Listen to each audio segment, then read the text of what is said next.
فان قادر صاحب، یہ جو کہا جا رہا ہے کہ یہ جو کل فیصلہ آیا Supreme Court practice and procedure bill کا، اس سے نواز شریف صاحب کے نااہل ہونے یا اہل ہونے کے معاملے پر کوئی اثر نہیں پڑے گا، آپ کیا سمجھتے ہیں اس حوالے سے؟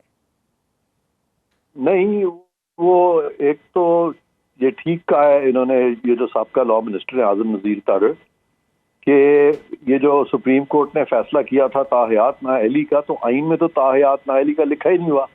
آئین میں جو نااہلی ہے وہ تو میکسیمم ایک ٹرم کی ہے، 5 سال کی ہے، تاحیات نااہلی تو ہو ہی نہیں سکتی۔ تو سپریم کورٹ نے چونکہ وہ کانسٹیٹیوشن ری رائٹ کر دی تھی، ان اے وے انہوں نے لیجسلیشن کر دی تھی جو کہ وہ نہیں کر سکتے، آئین میں ایک تبدیلی لے آئے تھے، تو لہذا پارلیمان نے اس کی وضاحت کر دی اور کہہ دیا کہ یہ نااہلی 5 سال سے تو کسی طرح زیادہ نہیں ہو سکتی۔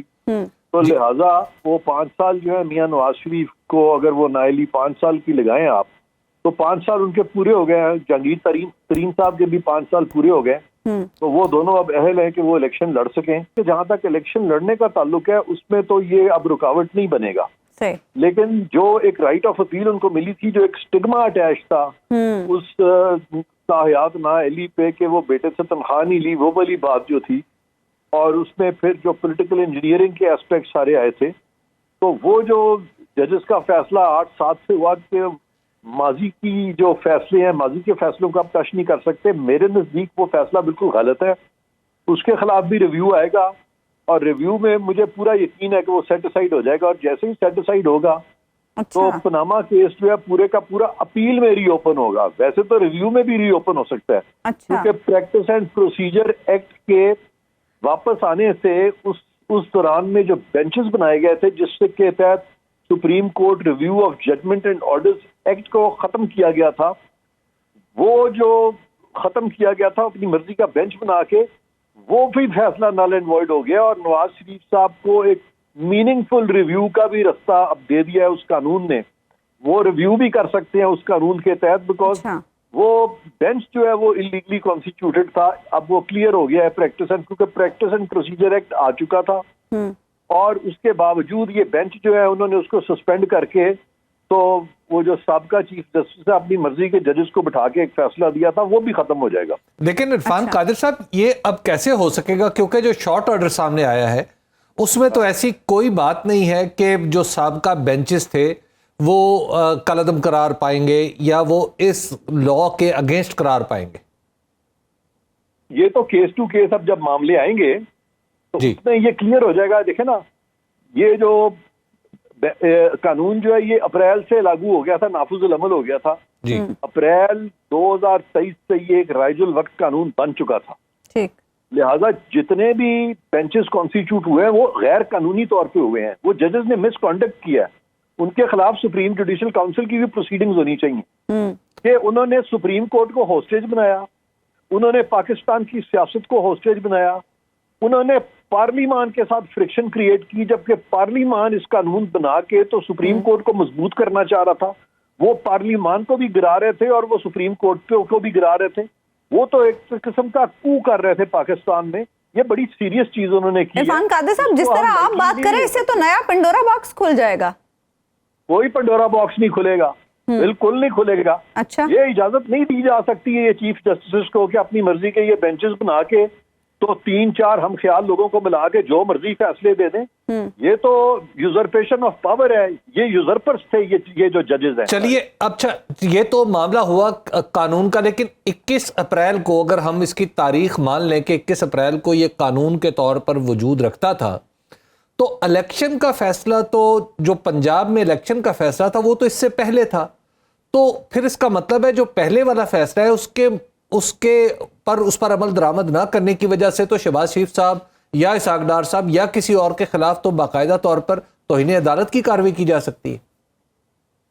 اسحاق ڈار صاحب کے خلاف کس بات پہ توہین عدالت کی کارروائی کی جا سکتی ہے؟ کیونکہ الیکشن نہیں کروایا نا پنجاب میں۔ بالکل ٹھیک کیا ہے، میرے خلاف بھی کریں، میں تو کہہ رہا ہوں وہ الیکشن کرانا سپریم کورٹ کا کام ہی نہیں ہے، اچھا کیا نہیں کرایا انہوں نے، کرانا ہی نہیں چاہیے تھا۔ میں تو بلکہ اگر اس وقت ہوتا اٹارنی جنرل تو میں تو کھڑے ہو کے کورٹ کے سامنے کہہ دینا تھا کہ آپ نہیں کر سکتے، میں تو آن ریکارڈ ہوں کہ افتخار چودھری صاحب کے سامنے کئی دفعہ میں نے اٹارنی جنرل اور دوسرے بینچز کے سامنے کھڑے ہو کے کہا ہے کہ آپ کا یہ آرڈر جو ہے یہ آئین کی فلانی شق سے متصادم ہے, اس پر ہم عمل درآمد نہیں کریں گے, اور ہم نے پھر نہیں کیا. ٹھیک ہے, لیکن آپ کو اس کے لیے مشکلات کا سامنا بھی کرنا پڑا, اور بینچ سے یہ کہا گیا آج کے اٹارنی جنرل کو کہ آپ ظاہر ایسا نہیں کہیں گے کیونکہ آپ نے عدالت میں پیش ہونا ہے. آپ کی مثال کو فالو کرنا بڑا مشکل ہے. میرے پہ بڑا فضل ہے, مجھے تو بڑے بڑے اچھے لوگ آتے ہیں آ کے میرے سے مشورے کرتے ہیں, تو اللہ کا بڑا فضل ہے. میں نے ہمیشہ سچ بات کی ہے اور میں اس چیز سے نہیں گھبراتا. روزی روٹی جو ہے وہ تو اللہ کے ہاتھ میں ہے. اچھا عرفان قادری صاحب, اب آپ ذرا یہ بتائیے کہ اسپیسیفکلی ہمیں ذرا سمجھائیے, آپ نے ایک کھلی بات تو کر دی ہے کہ اب نواز شریف صاحب ان کی حیثیت ایسی ہے, بظاہر ایسا لگتا ہے کہ ان کو جو غیر صادق اور غیر امین قرار دیا گیا تھا اس کو فائنلٹی مل چکی ہے, وہ جو ڈکلیریشن ہے وہ حتمی نوعیت کا اختیار ہو چکا ہے. اچھا ایسا شخص کیا وزیر اعظم بن سکتا ہے؟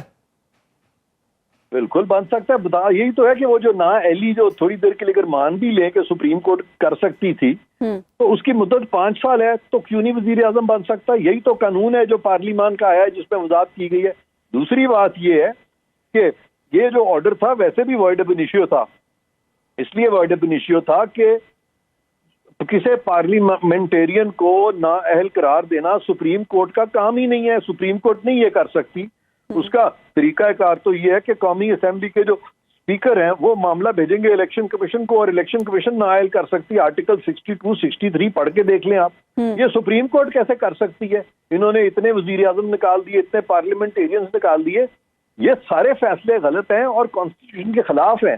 اور جو بھی نیا پرائم منسٹر آئے گا, جو بھی ججز موجودہ ہیں, انہوں نے آئین کا وہ ٹھہرایا ہوا ہے کہ وہ آئین کی پاسداری کریں گے, اور اگر آئین کی پاسداری انہوں نے کرنی ہے تو اس طرح کے سپریم کورٹ کے فیصلے جو ہیں ان کو ڈسکارڈ کرنا پڑے گا. یہ کیسے آپ کہہ سکتے ہیں؟ سارے ججوں نے جب آئین کی پاسداری کا حلف اٹھایا ہے اور آپ سابق چیف جسٹس یا ان کے ساتھ بیٹھنے والے ججز کے بارے میں اتنی بڑی بات کر رہے ہیں کہ انہوں نے پاور یوزرپ کرنے کی کوشش کی, یہ کہنا تو بہت مشکل ہے. حلف تو انہوں نے بھی اٹھایا ہوا ہے. نہیں, پاور یوزرپ کیا ہے نا انہوں نے. یہ پریکٹس اینڈ پروسیجر کو سسپینڈ کر کے اور اس دوران میں اپنی مرضی کے بینچز بنا کے, اس سے اور کیا ہوتی ہے پاور یوزرپیشن؟ سارے ملک کو آگے لگا دیا تھا انہوں نے. یعنی آپ لوگ سوال کر رہے ہیں کہ جی اسحاق ڈار صاحب کو کیوں نہیں انہوں نے کنٹیمپٹ لگا دی, چیف الیکشن کمیشنر کو کیوں نہیں کنٹیمپٹ لگا دی؟ یہ سوال ہونے چاہیے تھے اس طرح کے. تو اب آپ کیا سمجھتے ہیں عرفان قادر صاحب, اب کیا چینج آئے گا؟ اب عدلیہ کی ساکھ میں کیا چینج آئے گا؟ کیا عدلیہ کی ساکھ بہتر ہوگی اس فیصلے کے بعد؟ بہت بہتر ہوگی, عدلیہ کی ساکھ بہت بہتر ہوگی, کیونکہ موجودہ چیف جسٹس جو ہیں قاضی فائز عیسیٰ, انہوں نے یہ طے کر دیا ہے اس فیصلے میں دوسرے ججز کے بشمول تمام باقی ججز کے کہ مشاورت کے ساتھ اب فیصلے ہوں گے. اب اپنی مرضی کے بینچز ون مین شو نہیں ہوگا. اگر آپ غیر جانبدار اور بے لاگ تجزیوں اور تبصروں میں دلچسپی رکھتے ہیں تو ابھی سنو نیوز کا YouTube چینل سبسکرائب کریں اور بیل آئیکن پر کلک کریں.